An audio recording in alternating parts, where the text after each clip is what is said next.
Bonjour et bienvenue dans cette nouvelle vidéo du blog Un monde pour les introvertis, le blog des introvertis fiers de l'être. Alors aujourd'hui, dans cette première vidéo, j'aimerais vous expliquer pourquoi je fais ce blog. Alors, peut-être avez-vous déjà vécu ce genre de situation.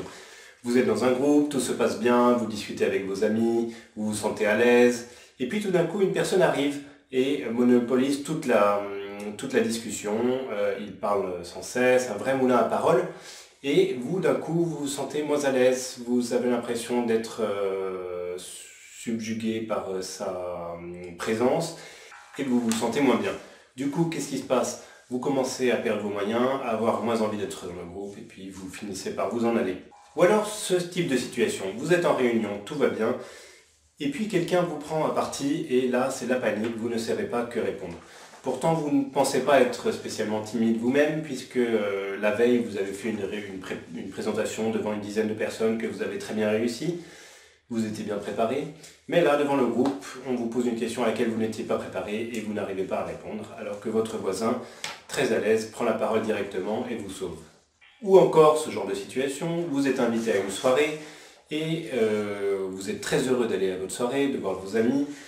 Vous y arrivez, vous discutez 1 heure, 2 heures, 3 heures, et puis au bout d'un moment, vous n'en pouvez plus, vous n'avez qu'une envie de vous en aller, vous n'arrivez plus à aligner 3 mots, vous ne savez plus quoi dire, vous vous sentez mal et vous partez. Alors que certains à côté de vous semblent avoir de l'énergie à n'en plus finir et restent encore jusqu'au bout de la nuit. Vous n'arrivez pas à vous expliquer cela, vous vous dites que vous êtes peut-être timide ou en permanence fatigué. Alors, pas de panique, en fait, vous êtes peut-être tout simplement introverti. Qu'est-ce que ça veut dire être introverti? Introverti, ça veut dire d'être rapidement submergé par les stimuli extérieurs. En fait, c'est une préférence pour l'introspection, pour la solitude, pour le calme. Ça ne veut pas dire que les introvertis soient particulièrement associable, ou qui n'ait pas d'amis, ou qui n'ait pas envie de faire partie de la vie comme les autres. Simplement, plus rapidement que les autres, ils vont se fatiguer au contact d'une foule, au contact du bruit, au contact d'une activité intense. Voilà.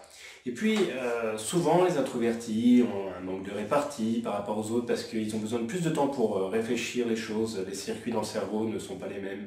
Alors, si vous n'êtes pas sûr si vous êtes introverti, je vous conseille vivement d'aller faire un test. Je ne suis pas un fan des tests, je ne sais pas si c'est vraiment toujours la meilleure solution. Finalement, les tests ne révèlent que ce que nous pensons nous-mêmes, finalement. Mais savoir si on est introverti, je pense, a une grande valeur et permet vraiment de comprendre beaucoup de choses sur soi. Et à terme, je pense que c'est vraiment quelque chose de très important pour vivre mieux, plus heureux. Alors, pourquoi je dis tout ça? En fait, il me semble, d'après ma propre expérience et puis les gens que je vois autour, avec qui j'ai pu discuter, que beaucoup de gens s'ignorent introvertis et essayent toute leur vie de lutter en fait contre leur qualité d'introverti en fait. Alors, vous vous souvenez peut-être des gauchers avant, on trouvait que c'était mal d'être gaucher, on apprenait aux gauchers à être droitiers. Quel était le résultat?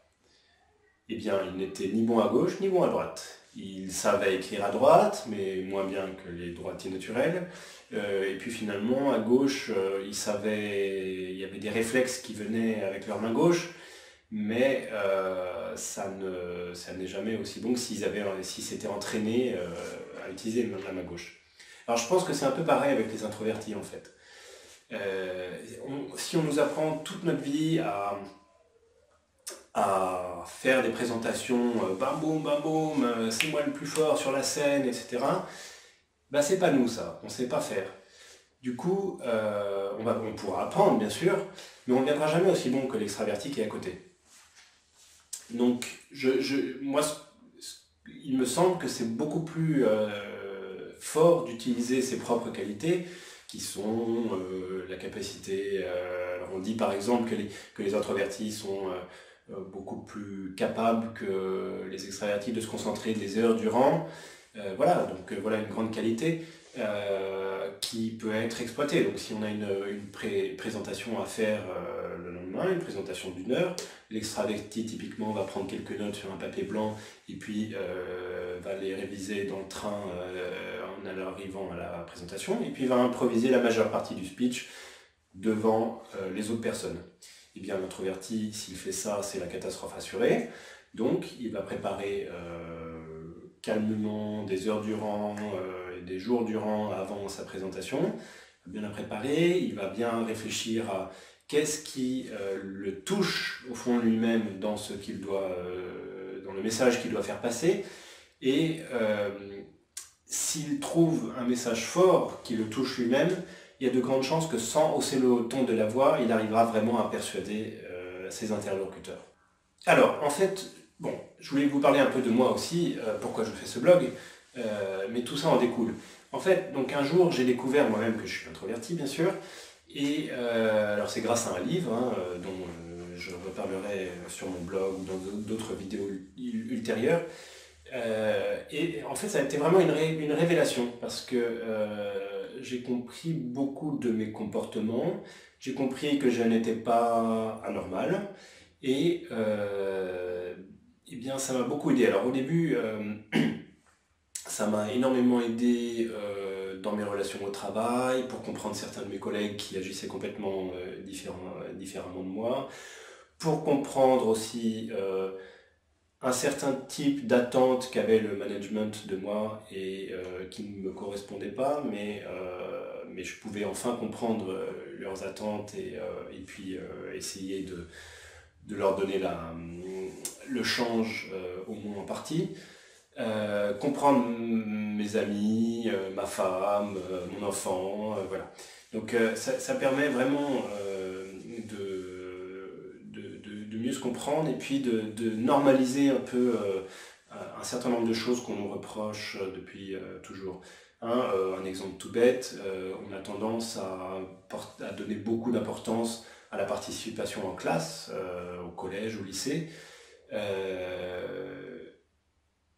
C'est quelque chose qui a toujours été très difficile pour moi. Je me suis toujours considéré... je pense que j'étais quelqu'un de très timide également au collège et au lycée. Cependant, avec du recul, je me dis qu'il y avait de la timidité, mais il y avait une grande part d'introversion, car quand on demande à un enfant en plein milieu d'un cours avec 30 élèves de lever le doigt pour répondre à une question à laquelle il n'a pas eu le temps de réfléchir, eh bien ça va complètement contre le caractère introverti. Si dans la même situation on m'avait demandé de me préparer 1 heure ou 2 avant, ou un jour avant à cette question, il est fort probable que j'aurais pu répondre sans paraître vraiment timide. Puis j'ai commencé à en parler autour de moi quand j'ai eu cette révélation. Et puis je me suis rendu compte que ça en touchait beaucoup d'autres en fait, et que c'était un thème vraiment important. En tout cas pour les gens introvertis, ou les gens qui ont un introverti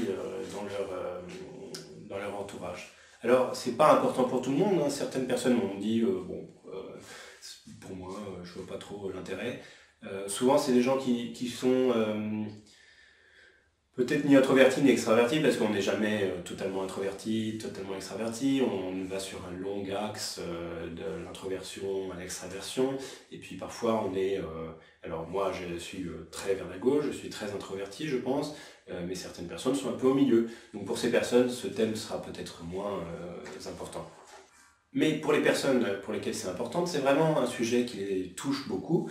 Et donc c'est l'idée de mon blog en fait. C'est d'une part d'en apprendre beaucoup plus sur le sujet, de faire des découvertes et puis de les partager grâce à ce blog. Ce blog me motive pour faire de nouvelles découvertes, aller rencontrer des experts, aller rencontrer d'autres introvertis, faire des entretiens. Il y en a déjà eu un publié sur mon blog, mais il y en aura bien d'autres. Et puis aider mes lecteurs à découvrir leur introversion, donner des outils sur mon site qui puissent les aider. Tout ça pour que le plus de monde possible sache qu'ils sont introvertis et puis que ça les aide. Voilà, j'aimerais vraiment faire passer ce message au plus grand nombre, car j'ai vu que c'est un vrai soulagement pour ces personnes quand elles apprennent qu'elles sont introverties, tout simplement. Puis je crois beaucoup au pouvoir de parler des choses, de normaliser les choses simplement en parlant et en les expliquant. Et du coup, c'est un de mes espoirs avec ce blog aussi, c'est si quelqu'un me dit ou vous dit oh mais je comprends pas, tu te cherches des excuses pour ne pas être pour expliquer ta timidité ou pour expliquer le fait que tu sois complètement asocial, et ben je peux leur dire maintenant allez voir ce blog ou si je trouve pas les arguments moi-même pour leur expliquer. Et je pense que plus ce thème sera connu et plus on en parlera un peu partout. Ça commence, hein, on en trouve un peu dans les journaux, des articles, à l'étranger, on en parle beaucoup, en France pas énormément. Eh bien, on normalisera les choses et on pourrait petit à petit devenir presque peut-être fier d'être introverti, c'est le but à terme. Et c'est pour ça que mon blog s'appelle Un monde pour les introvertis, le blog des introvertis fiers de l'être. Voilà, merci d'avoir suivi cette vidéo jusqu'au bout, jusque-là. J'espère qu'elle vous aura plu. N'hésitez pas à laisser un petit vote en dessous de la vidéo si elle vous a plu ou si elle ne vous a pas plu. Merci d'avoir suivi, à très bientôt sur mon blog Un monde pour les introvertis. Au revoir.